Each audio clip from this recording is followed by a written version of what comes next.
السلام علیکم، کیسے ہیں آپ سب لوگ؟ آئی ہوپ کہ آپ سب ٹھیک ہوں گے اور جہاں پہ بھی ہوں گے خوش ہوں گے۔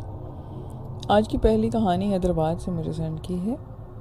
ہمارے علاقے میں ایک بہت پرانا مزار تھا اور لوگوں کے کہنے کے مطابق یہ کسی بڑے بزرگ کا تھا۔ اس مزار پر صبح سے رات تک لوگوں کا ہجوم رہتا تھا۔ بے اولاد جوڑے اولاد کی منتیں مانگتے، منت جو کہ عام طور پر پوری بھی ہو جاتی تو وہ چڑھاوے چڑھانے آتے تو لوگوں کا تانتا بن جاتا۔ کوئی اپنی بیٹی کی شادی کی منت مانگتا تو اس کی شادی ہونے پر باقاعدہ اس کو دلہن کے لباس میں لا کر وہاں منت پوری کی جاتی۔ مگر مزار اپنی جس خصوصیت کی وجہ سے بے حد مشہور تھا وہ آسیب زدہ لوگوں کا علاج کی وجہ سے تھا۔ تو دور دور سے لوگ اپنے آسیب زدہ بیٹے بیٹیوں کا علاج کے لیے مزار پہ آتے اور یہیں پر پڑ جاتے اور اپنے مکمل صحت مند مریضوں کو لے کر ہی واپس جاتے۔ مزار کے صحن میں نے بار بار اپنی آنکھوں سے نوجوان لڑکے اور لڑکیوں کو مسلسل تڑپتے ہوئے دیکھا ہے، جو کوئی عام انسان کر ہی نہیں سکتا۔ میری امی کے بتانے کے مطابق جن کا مزار ہے ان کے اوپر چڑھی بدروح کو اس طرح سزائے وہ دیتے ہیں کہ وہ بیمار کو چھوڑ کر چلا جاتا ہے۔ کبھی شدید تپتی دھوپ میں ننگے پاؤں الٹا یعنی پاؤں اوپر کر کے ہاتھ کے بل لڑکے لڑکیاں اس طرح تیزی سے چلتے کہ کیا کوئی کرتب دکھاتا ہوگا۔ ان کے ساتھ آنے والے شدید پریشان چہرے لیے ایک طرف بیٹھے کے تماشا دیکھتے۔ ہم یعنی میں اور میرے کچھ دوست اس وقت بالکل نوجوان تھے۔ ہمارے لیے ان مناظر میں بے حد کشش ہوتی اور اکثر اوقات کوئی نوجوان آسیب زدہ لڑکا یا لڑکی مسلسل تکرار کرتا سنائی دیتا کہ نہیں جاؤں گا، میں نہیں جاؤں گا۔ میرے ابو ان باتوں کے بے حد خلاف تھے۔ وہ مزار پر جانے، منتیں مانگنے، چڑھاوے چڑھانے کے سخت مخالف تھے۔ وہ آسیب کو بھی نہیں مانتے تھے۔ یہ سب ذہنی بیماری کی قسم ہے۔ وہ یہ بھی پسند نہیں کرتے کہ میں یا میری امی کبھی مزار پر جائیں۔ مگر مزار میرے کالج کے عین راستے میں پڑتا تھا۔ کالج کے آتے جاتے ہم لوگ فاتحہ پڑھتے اور میرے لیے سب سے زیادہ دلچسپی وہ ہوتی جب وہ لڑکے لڑکیاں الٹی سیدھی حرکتیں کرتے تھے۔ ایسے ہی ایک دن میں جب کالج سے واپس آ رہا تھا تو اس پر میری نظر پڑی۔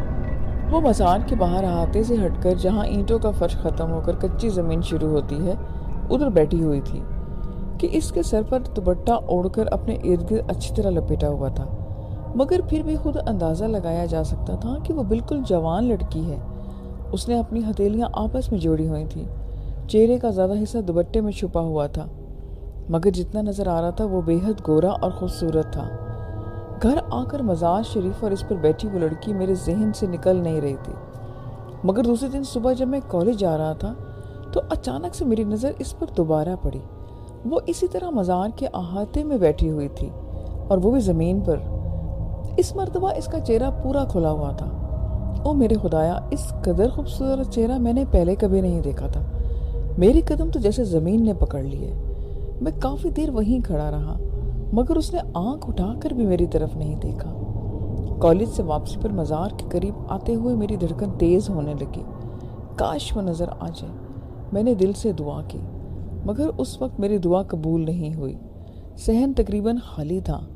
اکا دکا موالی ٹائپ لوگ اینٹوں کے فرش پر لیٹے ہوئے تھے، مگر وہ لڑکی کہیں نظر نہیں آئی تھی۔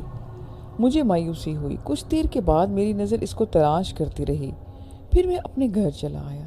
دوسرے دن کالج کی چھٹی تھی۔ تیسرے دن میں جب کالج جا رہا تھا تو مزار کے قریب پہنچ کر میں نے اندر جھانکا۔ صحن بالکل خالی تھا۔ ہمارے دل بیٹھ گیا۔ تو کیا وہ لڑکی اپنے کسی مریض کے ساتھ آئی تھی اور اب واپس چلی گئی؟ یہ بات میں نے سوچی اور مجھ پر اداسی چھا گئی۔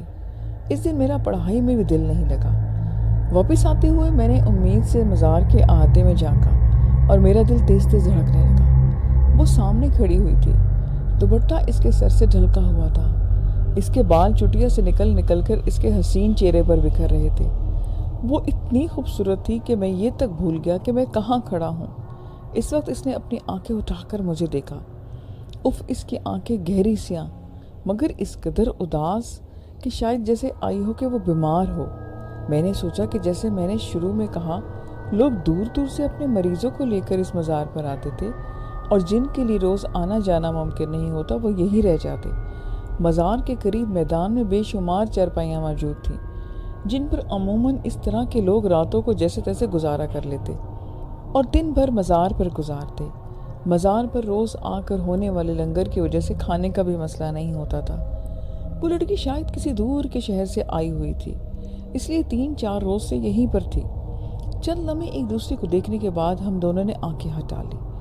میں تیز تیز قدموں سے گھر کی طرف بڑھنے لگا۔ قدموں سے زیادہ تیزی سے میرا دل دھڑک رہا تھا۔ یہ لڑکی، مجھے لگنے لگا کہ مجھے اس سے محبت ہو گئی ہے۔ اس رات مجھے نیند بھی نہ آئی اور دوسرے دن میں کالج جانے کے لیے وقت سے پہلے ہی تیار ہو گیا، مگر قسمت ایسی کہ بارش کی جھڑی لگ گئی اور کالج بند ہو گیا۔ مگر میرے دوست نے مجھے فون کر کے کہا کہ کالج بند ہو گیا ہے۔ یہ بات بھی میرے ابو نے سنی تھی تو میرا گھر سے نکلنے کا سوال ہی پیدا نہیں ہوتا۔ بارش تھی کہ بند ہونے کا نام ہی نہیں لے رہی تھی اور میرا برا حال تھا۔ کہیں ایسا نہ ہو کہ وہ لڑکی اپنے گھر واپس چلی جائے، میں کبھی اس کو دیکھ نہ سکوں۔ اس بات سے سن کر میرا دل ڈر جاتا۔ نہیں، کچھ بھی نہیں ہوگا، مجھے اس سے بات کرنی ہے۔ میں نے اپنے دل میں پکا ارادہ کر لیا کہ مجھے اس سے بات کرنی ہے اور اس کا کانٹیکٹ نمبر لینا ہے۔ شام تک میرا صبر جواب دے چکا تھا اور میں دبے پاؤں گھر سے نکل گیا۔ صبح سے تیز بارش اور اب بوندا باندی میں تبدیل ہو چکی تھی، مگر تیز سردی اور ٹھنڈی ہواؤں کی وجہ سے سڑکیں سنسان پڑی تھی۔ میں نے تیز قدموں سے راستہ عبور کیا۔ مزار تقریباً اندھیرے میں ڈوبا ہوا تھا۔ لائٹ گئی ہونے کی وجہ سے گنتی کے چند چراغ ہی جل رہے تھے، ورنہ تو اس قدر چراغا ہوتا کہ رات میں بھی دن محسوس ہوتا تھا۔ میں نے اندر نظر ڈالی۔ کچی زمین پر بارش کے پانی کی وجہ سے کیچڑ سی بنی ہوئی تھی۔ سرخ اینٹوں کے فرش دور تک خالی پڑے تھے۔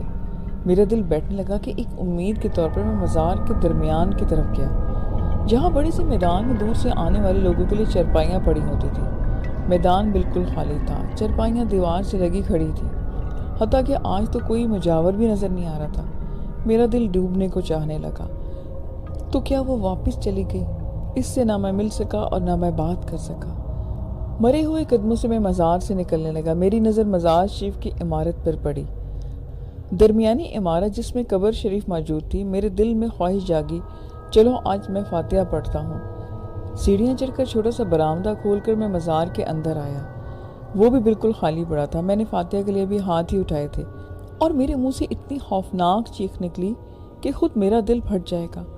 فاتحہ پڑھ کر چہرے پر ہاتھ پھیر کر جب میری نظر پڑی تو مزار کے بیچوں بیچ قبر کے عین اوپر چھت کے ساتھ، جی ہاں چھت کے ساتھ، وہ لڑکی الٹی لٹکی ہوئی تھی۔ اس کے کھلے بال جیسے زمین تک آ رہے تھے۔ اس کی آنکھیں، وہی آنکھیں جو مجھ سے اس دن ٹکرائی تھیں اور میں اس کی محبت میں گرفتار ہو گیا تھا، آج جیسے خون بہا رہی تھی۔ اس کا حسین چہرہ باقاعدہ کسی بدرو کا چہرہ لگ رہا تھا۔ اس کے ہاتھ آپس میں جڑے ہوئے تھے کہ جیسے مانگفی مانگ رہی ہو۔ میں پاگلوں کی طرح چیختا باہر بھاگا، نہ جانے کیسے گھر پہنچا اور بے ہوش ہو گیا۔ گھر والے بتاتے ہیں کہ مجھے تیز بخار چڑھ گیا تھا اور میں بہکی باکی باتیں کرتا رہا۔ نہ جانے کتنے دنوں میں جا کر میں ٹھیک ہوا اور میں نے دوبارہ کالج جانا شروع کر دیا۔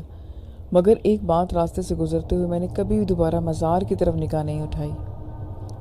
دوسری کہانی جیا نے سینڈ کی ہے کراچی سے۔ ہم گلشن اقبال بلاک 15 میں رہتے تھے۔ بہت کھلا ہوادار گھر۔ کبھی سوچا نہیں تھا کہ اتنی اچھی جگہ کو چھوڑ کر ایک 200 گز کے فلیٹ میں رہنا پڑے گا، لیکن بچوں کے آرام کے آگے اپنا آرام میں نے نہیں رکھتا۔ یہ 2006 کی بات ہے۔ میری بیٹی پریپ میں تھی اور کلفٹن کے ایک کانوینٹ اسکول میں داخلہ ہو گیا، تو ایک 3.5 سال کی بچی کے لیے گلشن سے روز کلفٹن آنا آسان نہیں تھا۔ وہ کمزور پھول جیسی بچی تھی۔ پھر میرے سسر نے اعلان کیا کہ یا تو اسکول بدل دو یا پھر گھر۔ دادا سے پوتی کی تکلیف برداشت نہیں ہوتی تھی اور میں بھی 4 مہینے کی دوسری بچی کے ساتھ بڑی مشکل سے اسکول لے کے آتی اور لے کے چھوڑتی۔ پھر فیصلہ یہ ہوا کہ اسکول تو بہت اچھا ہے تو گھر ہی بدل لیا جائے۔ یہ بات میرے ساس سسر کے لیے دکھ کا باعث تو تھی، لیکن میرے شوہر کے اپنی حیثیت سے اپنی بیٹی کا ہی سوچ رہے تھے۔ ہم نے بہت سے مکان دیکھے، لیکن میں خود بھی کبھی اکیلی نہیں رہی تھی اور پھر میرے ساتھ 2 ننھی بچیاں تھیں، تو یہ فیصلہ ہوا کہ فلیٹ کافی محفوظ ہوتے ہیں اور گھر کے مقابلے میں، تو ہم نے ایک فلیٹ کا سودا کیا۔ تو وہاں پر ایک فیملی جو سکھر میں رہتی تھی وہ وہاں چلی گئی اور ہم ان کے فلیٹ میں آ گئے۔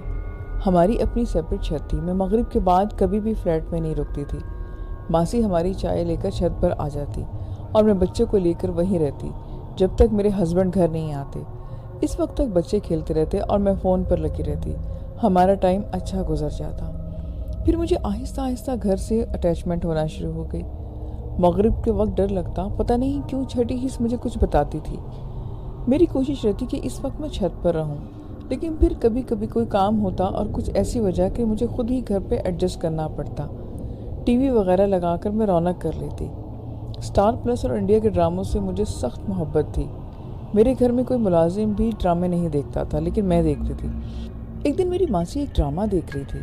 میں نے کہا کہ بند کر دو یہ ڈرامہ۔ مجھے نہیں پتا کہ میں نے یہ بات اسے کیوں کہی، لیکن مجھے نہیں پتا تھا کہ یہ بات میری کسی کو بری لگ جائے گی۔ کسی اور مخلوق کو میری یہ بات بہت بری لگ گئی۔ کچن میں ایک روشن دان تھا، وہاں سے ہوا کی ایک ایسی آوازیں آنا شروع ہو گئیں کہ رگوں میں خون جمنے لگا، جیسے کہ بہت زیادہ گاڑیاں سٹارٹ ہو گئی ہوں۔ اور پھر ایک نئی مشکل آن پہنچی۔ عین مغرب کے وقت ایسی نیند آتی کہ لاکھ کوشش کے باوجود میں جاگ نہ پاتی۔ کتنی بھی کوشش کر لوں میں بے دم ہو جاتی، اور اس پر غضب یہ کہ لائٹ بھی چلی جاتی۔ میں آنکھیں کھولتی اور بند کرتی، لیکن جسم جیسے بے جان ہو جاتا۔ ایک رات تو حد ہو گئی۔ میں اپنے بیڈ پر سو رہی تھی کہ آصف بھی بے خبر سوئے تھے۔ مجھے کچھ گرمی سی لگی۔ پنکھے کی زیادہ ہوا پیروں کی طرف آ رہی تھی، اس لیے میں نے تکیہ سرہانے سے اٹھا کر پیروں کی سائڈ پر کر لیا اور میں دوبارہ سو گئی۔ کچھ ہی دیر کے بعد میں نے چہرہ گھما کر دیکھا اور وہ ایک عورت بیڈ کے سامنے بالکل کونے کے ساتھ کسی کرسی پر بیٹھی ہوئی مجھے دیکھ رہی تھی۔ وہ ہمارے گھر کی کرسی بھی نہیں تھی۔ میں آج بھی اس کا چہرہ امیجن کر سکتی ہوں جیسے وہ کل کی بات ہو۔ اس کی لمبی موٹی سی چوٹی تھی اور بال ایک سفید ایک کالا سا ایسے مکس ہوئے تھے کہ آنکھیں بہت بڑی بڑی اور حیرت سے پھٹی ہوئی تھی۔ مجھے جھک کر سر سے پیر تک دیکھ رہی تھی۔ اس کا نام نقشہ بالکل کھردرا اور بھاری جسامت تھا، لیکن بے ڈول ہرگز نہیں تھی، اور بیٹھے ہونے کے باوجود اندازہ ہو رہا تھا کہ لمبی بھی ہوگی۔ سفید ساڑی، ماتھے پر بندیا اور بڑے بڑے پھٹی ہوئی آنکھیں جو وہ جھپک بھی نہیں رہی تھی۔ کمرے میں ایک عجیب تیز اور بھاری سی خوشبو جس میں ایک طرح کی چران بھی شامل تھی۔ ایسے ہی بھاری خوشبو مجھے اس دن بھی محسوس ہوئی تھی جب ہم پہلی بار اس فلیٹ میں آئے تھے۔ میری اور اس کی آنکھیں آمنے سامنے تھیں۔ میری زبان گنگ تھی، میرا جسم بے جان تھا، میرے دل کی دھڑکن بے قابو ہو رہی تھی۔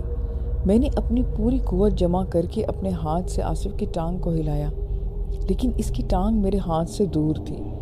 میری اور اس عورت کی آنکھیں مستقل ملی ہوئی تھیں۔ وہ بنا آنکھ جھپکے یقین کریں میری جو حالت تھی وہ بیان سے باہر ہے۔ پھر تو یہ معمول بن گیا۔ میری امی میرے پاس رہنے آئیں۔ وہ سو رہی تھی دوپہر کے وقت اور میں اپنے کمرے میں لیٹی تھی۔ ماسی ہماری استری کر رہی تھی، بچے بھی وہیں پر کھیل رہے تھے۔ کہنے کا مقصد یہ ہے کہ اچھی خاصی چہل پہل تھی۔ اتنے میں امی کی چیخنے کی آوازیں آئیں کہ کون ہو کون ہو، اور مجھے سمجھنے میں ایک سیکنڈ بھی نہیں لگا کہ امی نے بھی ان آنٹی کو دیکھ لیا ہے۔ میں بستر سے کود کر امی کے پاس بھاگی تو امی نے ڈرے ہوئے لہجے میں بتایا کہ ایک عورت ان پر جھکی ہوئی تھی اور ان کو گھور رہی تھی۔ بس پھر کیا تھا، میں نے بھی اس کا حلیہ بتایا تو امی نے کہا کہ ہاں بالکل ویسی ہے جیسے تم بتا رہی ہو، اور پھر امی کچھ دن رہ کر چلی گئی۔ پھر میں تھی اور وہ فلیٹ تھا۔ میں نے پھر بہت ہی رونا دھونا شروع کر دیا۔ اپنے ہسبینڈ کو کہا کہ گھر کوئی اور لے لو۔ وہ پریشان ہو گئے اور تسلیہ دیتے کہ کبھی کبھی تنگ آ جاتے۔ میری بس ایک ہی رٹ تھی کہ مجھے نہیں رہنا یہاں۔ میرے ہسبینڈ مجھے ڈانٹ کر کہتے کہ یہ بچوں کا کھیل نہیں ہے گھر بدلنا۔ میں ماسی کے گلے لگ کر اکثر رویا کرتی۔ مجھے بس وہ ایک ہی ہمدرد نظر آتی تھی۔ میں اس کی منتیں کرتی کہ خدا کے لیے آصف کے آنے تک رک جاؤ، لیکن وہ بیچاری مجبور تھی۔ وہ کہتی باجی میرے دونوں بچے گونگے بہرے ہیں، میں جب گھر جاتی ہوں تو گلی میں بھٹک رہے ہوتے ہیں، اور ان کا باپ جو کسی چمڑے کی فیکٹری میں کام کرتا ہے وہ 12 بجے کے بعد آتا ہے۔ میں اس کی مجبوری سن کر چپ ہو جاتی۔ وہ مجھے ہر طرح کی تسلی دے کر چلی جاتی۔ مغرب کے قریب ہوتے ہی میں نہ چاہتے ہوئے بھی سو جاتی، اور پھر کبھی ایسا محسوس ہوتا جیسے میرے چہرے پر کسی کا ہاتھ ہے اور وہ میں ہل بھی نہ پاتی۔ ایسے میں کئی بار ایسا بھی ہوا کہ لائٹ چلی گئی۔ روز روز اس ہنگامے نے مجھے ہلکان کر دیا تھا۔ روز عاطف کے آتے ہی میں رونا شروع کر دیتی۔ وہ کبھی تو بہت پیار سے سمجھاتے اور کبھی جھنجھلا جاتے۔ وہ کہتے کہ تم ہر کسی سے یہ جن بھوت کے قصے اس لیے شیئر کرتی ہو کہ یہ گھر بدنام ہو جائے اور کوئی خریدے گا بھی نہیں۔ گھر 1-2 دن میں نہیں بکتے، دیکھتے ہیں کہ کیا کرتے ہیں، کچھ دیر ویٹ کر لو۔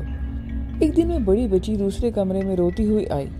اس کو بھی کوئی بھوت والی آنٹی نظر آ گئی تھی، حالانکہ میں نے بچوں سے کبھی اس بارے میں کوئی ذکر تک نہیں کیا تھا۔ اس دن میرا خوف دور ہو گیا۔ میں ایک دم سے نڈر ہو گئی۔ مجھے نہیں معلوم کہ کیا ہوا۔ میں اس کو دو ہاتھ کرنے کو ٹھان چکی تھی، یا وہ نہیں اس گھر میں یا اب میں نہیں۔ میں شام کو ماسی کے جانے کے بعد اکثر بچوں کو چھت پر کھیلنے چھوڑ کر اکیلی فلیٹ میں آ کر بیٹھ جاتی اور زور زور سے ان آنٹی کو بلاتی۔ مجھے نہیں معلوم مجھ میں یہ حوصلہ کہاں سے آ گیا۔ میں ان کو سمجھاتی کہ میری طرف سے کوئی دل آزاری ہوئی ہے تو میں معذرت چاہتی ہوں، یہ گھر مجھ سے آپ کا ہے، پہلے آپ کا ہو سکتا ہے، ہماری وجہ سے آپ کو تکلیف پہنچی ہے، لیکن ہم کسی بھی طرح کسی لوگوں کو نقصان پہنچانے والے نہیں ہیں۔ کچھ دن بعد میں نے محسوس کیا کہ ان کی حرکتوں میں کمی آتی جا رہی ہے، جو پہلے مجھ سے بہت زیادہ محسوس ہوتی تھی۔ اب میں آصف کو بھی زیادہ نہیں کہتی اور اپنی مشکلات میں خود ہی فیس کرنا شروع ہو گئی تھی۔ وہ مجھ سے پوچھتے کہ آج کچھ ہوا، لیکن میں جواب نہیں دیتی۔ میں یہ سوچ کر بات کرتی کہ میری ہر بات میں آنٹی سن رہی ہوں گی۔ پھر جیسے قدرت ہم پر مہربان ہو گئی، میرے شوہر کا ٹرانسفر نارتھ ناظم آباد والے گھر میں ہو گیا۔ ہم نے اس کو بیچنے کے لیے لگا دیا اور ایجنٹ کے پاس گئے۔ اس کی قیمت 90 لاکھ سے زیادہ قیمت نہ تھی۔ وہ گھر بک گیا تو ہم نے دوسرا گھر دیکھنا شروع کیا۔ اب میں اس آنٹی کے ساتھ راضی ہو چکی تھی، نہ وہ مجھے تنگ کرتی اور نہ میں تنگ کرتی۔ میرے ہسبینڈ گھر پہ نہیں تھے، اس کے باوجود میرے ہاتھ پر وہ ایڈوانس رکھ کر ڈیلر چلا گیا۔ اب یہ فلیٹ آپ کسی اور کو نہیں دکھائیں گے۔